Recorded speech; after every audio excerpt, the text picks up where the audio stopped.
কিরে, ওখানে বসে আছিস কিসের জন্য? হ্যাঁ, সবার বাড়িতে ঢুকে ঢুকে ঢুকে ঢুকে খাওয়া। তোর খাবার জিনিসগুলো কোথায় গেল?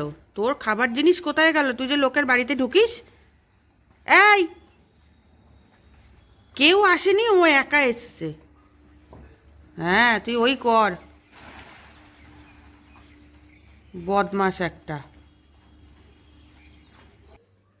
গুড মর্নিং, সুপ্রভাত। চলে এলাম আরেকটা নতুন ব্লগ নিয়ে তোমাদের সাথে আড্ডা মারবো, গল্প করব, আর একটু রান্না বান্না টুকটাক দেখাবো, কি কি রান্না করছি আজকের জন্য সেগুলো একটু টুকটাক তোমাদের সাথে শেয়ার করব। আশা করি তোমরা সকলে খুব খুব খুব ভালো আছো, আমিও মোটামুটি ভালোই আছে। আর আজকের ওয়েদারটা হচ্ছে রেনি সিজন। এই যে মুষলধারে বৃষ্টি পড়ছে না, তবে টিপ টিপ টিপ টিপ করে বৃষ্টি পড়ছে। ছাতা মাথায় দিয়ে কিন্তু রাস্তায় যেতে হবে। এখন কটা বাজে জানো? এখন বাজে হচ্ছে 11টা। 11টা থেকে আমি আমার ব্লগটা চালু করলাম। সকালবেলা ঘুম থেকে উঠেছি আজকে 7টার সময়।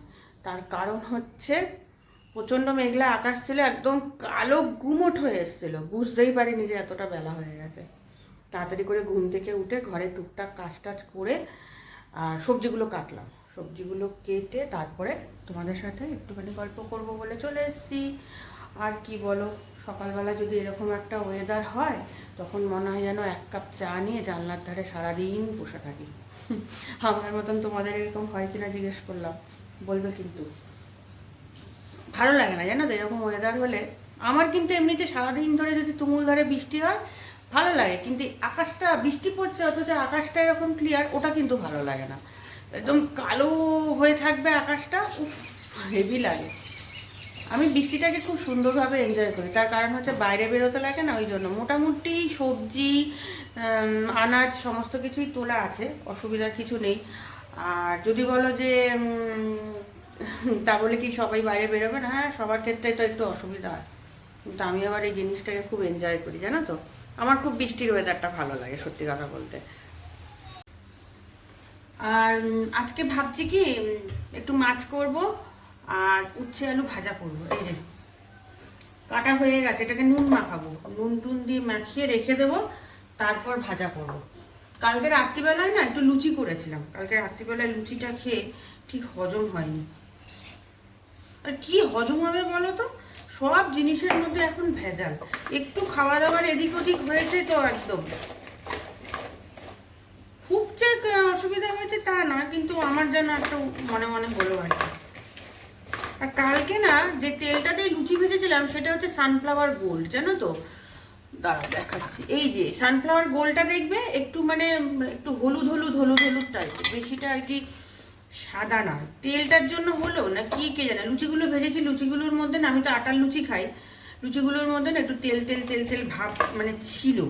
একদম তেলটা যে একদম ঝরঝরে করে ঝরে যায় সেটা কিন্তু হয়নি জানো তো।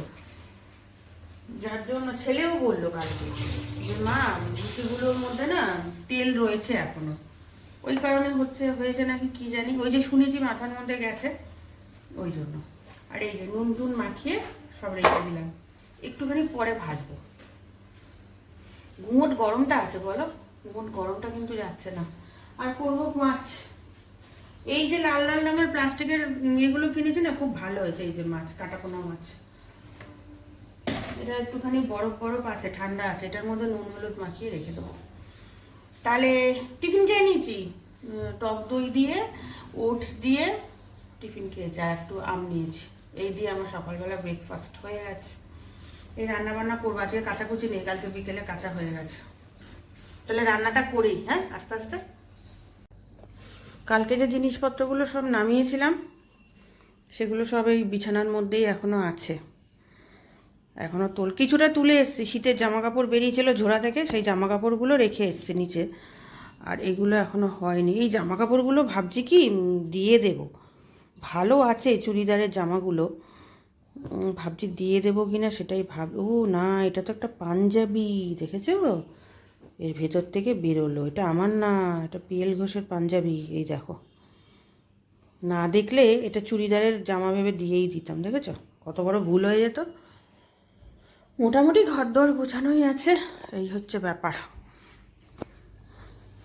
এবার রান্নাটা বসাবো, অনেকক্ষণ মেখে রেখেছি জানো তো, নুন হলুদ। এটার মধ্যে একটু তেল আছে, ভাবছি ওই তেলটার মধ্যেই ভাজা করে নেবো, আর এই কড়াইটাই রান্না করবো। ওই কালকে লুচি করেছিলাম না, সেই লুচি ভাজার তেলটা রয়েছে, এটার মধ্যেই ভাজা হবে। আর লাগবে তেল কি জানি, মনে হচ্ছে তো না, আর লাগবে না। না, উচ্ছে আলু ভাজাতে না অনেকটা তেল লাগে জানো তো, ওই তেলে হলো না। আর একটুখানি সর্ষের তেল দিলাম, ভীষণ তেলটা টানে এই উচ্ছেতে। আমার উচ্ছে আলু ভাজা কি ভালো লাগে, এর মধ্যে যদি একটু পেঁয়াজ দিয়ে দিই না আরও ভালো লাগে। এই দিয়েই মনে হয় যেন এক থালা ভাত খেয়ে নিই, এত ভালো লাগে। ছোটোবেলায় আগে উচ্ছে খেতাম না, এখন খুব ভালো লাগে তেতো খেতে। আজকে রুই মাছ দিয়ে অন্যরকম একটুখানি রান্না করব। অন্যরকম বলতে রেজালা টাইপের। এর মধ্যে পোস্ত, কাজু বাদাম, চালমগজ আর কাঁচা লঙ্কা বাটা আছে, আর পেঁয়াজটা আগে থেকে ভেজে রেখেছি। একটু অন্য রকম হবে। প্রথমে আগে পেঁয়াজটা কড়ার মধ্যে দিয়ে দেবো, তারপরে এই মশলাগুলো একটু জল দিয়ে গুলে দিয়ে দেবো, আর একটুখানি টক দইও দেবো এর মধ্যে। হেভি হয় কিন্তু খেতে। এরপর দেবো হচ্ছে জল দিয়ে গুলে রাখা এই মশলাটা। রোজ রোজ একরকম করে খেতে না ভালো লাগে না, মাঝে মাঝে একটু উল্টে পাল্টে করে রান্না করে খেলে ভালোও হয়। এটা একটুখানি ফুটে আসবে, একটু নাড়াচাড়া করে নিই। একটু নাড়াচাড়া করা হয়ে গেছে, কাঁচা গন্ধটা চলে গেছে। এবার দেবো একটু টক দই, অল্প করেই দেবো, বেশি দেবো না। তারপর গরম জল দিয়ে দেবো, গরম জল। ঝোলটা একদম টকবক করে ফুটছে, মাছগুলো দিয়ে আর 10-15 মিনিট রাখবো, তারপরে নামিয়ে নেবো। আর একটু ধনেপাতা দিয়ে দেবো, ঝোলটা আর একটু টানবে, গাঢ় গাঢ় হবে। মাছটা কিন্তু রান্না কমপ্লিট। আর এর মধ্যে না একটু ঘি দেবো, ঘিটা আমি মানে ইয়েতে দিইনি, রান্না করার সময় দিইনি। আর এইটা হচ্ছে কালকের জন্য 2 পিস সরিয়ে রাখলাম, এটা যখন কালকে গরম করব তখন ঘি দেবো। আর এইটার মধ্যে এখন একটু ঘি দিয়ে রাখলাম। কালারটা হেভি হয়েছে না? খেতে কিন্তু দারুণ। না ঘিটা থাক এরকম, আস্তে আস্তে মেল্ট হয়ে যাবে। আর এটা হচ্ছে উচ্ছে আলু ভাজা, এটার মধ্যে দুধ জাল দিয়ে রেখেছি, এইটার মধ্যে আছে দুধ, আর এটার মধ্যে কালকের একটু ভাত আছে, মাইক্রো ওভেনে গরম করে নেব। তাহলে আজকে দুপুরের মেনুগুলো তোমাদেরকে সব শেয়ার করলাম। আর বৃষ্টি কিন্তু বন্ধ হয়ে গেছে, বৃষ্টি আর হচ্ছে না, মোটামুটি আকাশ একদম ঝকঝক তকতক করছে। সেই রকম বৃষ্টি হচ্ছে না। এটা হচ্ছে কোথায় বলো তো, বীরভূমের দিকে, ঝাড়খণ্ডের দিকে, ওইদিকে খুব বৃষ্টি হচ্ছে, আমাদের এদিকে বৃষ্টি হচ্ছে না। আর একটা কি জানো তো, এই যে বেলুন চাকিটা দেখছো, কাঠের বেলুন চাকিটা, এইটাকে না ইয়ে করব, চেঞ্জ করব বলতে ওই মার্বেলের একটা চাকি কিনবো, আর স্টিলের একটা বেলুন কিনবো।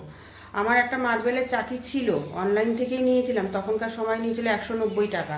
ওটা না মানে হাত থেকে পড়ে গিয়ে গ্যাসের সেলফের ওপরেই পড়ে গিয়ে ওটা দুফালা হয়ে গেছে, তারপর থেকে আর কেনা হয়নি।